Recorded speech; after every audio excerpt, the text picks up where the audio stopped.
I'm James from BikeLockWiki, and today we're going to be comparing these two folding bike locks, the Bordo 6500 and the Foldylock Forever, CTLock's newest and most secure folding bike lock. Throughout this short video, I'll be comparing the strengths and weaknesses of either of these locks so that you can make the best decision when it comes to the security of your bicycle. First up, we're going to take a look at the security that these locks offer.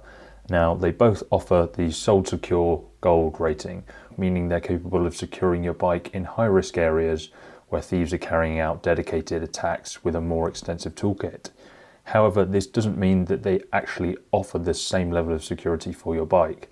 There are several features that the Foldylock Forever uses that make it the more secure choice of these two locks, and I'll explain them now. The first reason why the Forever is more secure is that it uses 6.5mm hardened steel plates compared to the 6500s, which are only 5.5mm thick.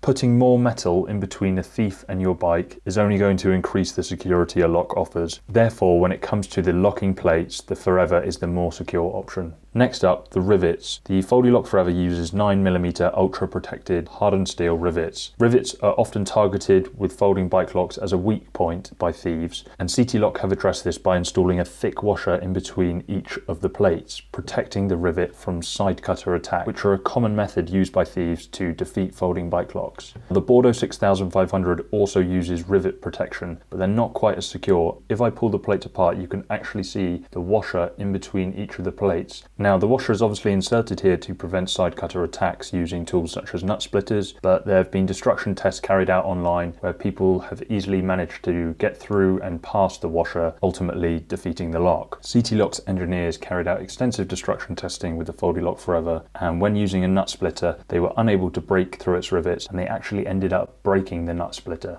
This suggests to me that the rivet protection the Foldylock Forever uses is the more secure of the two locks. Theoretically, both of these locks could be picked, but they do both use relatively high security locking cylinders which need specialist tools and training to understand and be able to pick. Thieves nowadays are much more likely to carry a pair of bolt cutters or an angle grinder, which the 6.5mm plates of the Foldylock Forever will have a better chance at defeating. Moving on to how practical these locks are, whilst we've established already that the Foldylock is the more secure option of the two, it's also only slightly heavier than the Bordo 6500. The Foldylock Forever weighs 1.77 kilos or 3.9 pounds, whereas the 6500 weighs 1.72 kilos or 3.8 pounds. So there really is little difference in weight between these two locks. Now, there seems to be a bit of a recurring theme going on here, because whilst both of these locks use high quality mounting systems, again, I prefer the Forevers.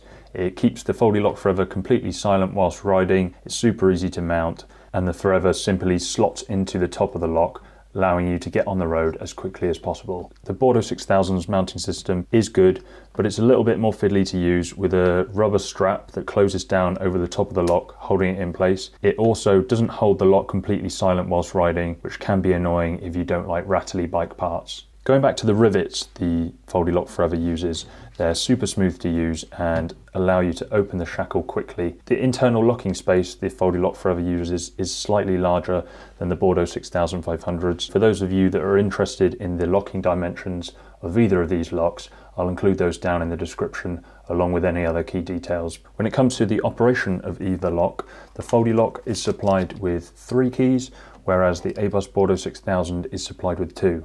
One feature of the 6500 that I do really enjoy is its small LED key fob, which can be really handy when operating your lock in the dark. Considering the Foldylock Forever is the more secure of the two, you might be surprised to hear that both of these folding locks retail at a very similar price. If I was to choose between these two locks, I'd go for the Foldylock Forever for its increased security and usability. Now, I hope you found this short comparison review helpful. If you did, it would really help me out if you could subscribe to the channel. There's going to be much more content like this coming, so if you're interested in bicycle security and value the security of your bicycle, hit subscribe and you can look forward to more content like this. And finally, if you'd like to find out more about either of these locks, I'll leave links down in the description below. Thanks for watching, and I'll see you in the next video.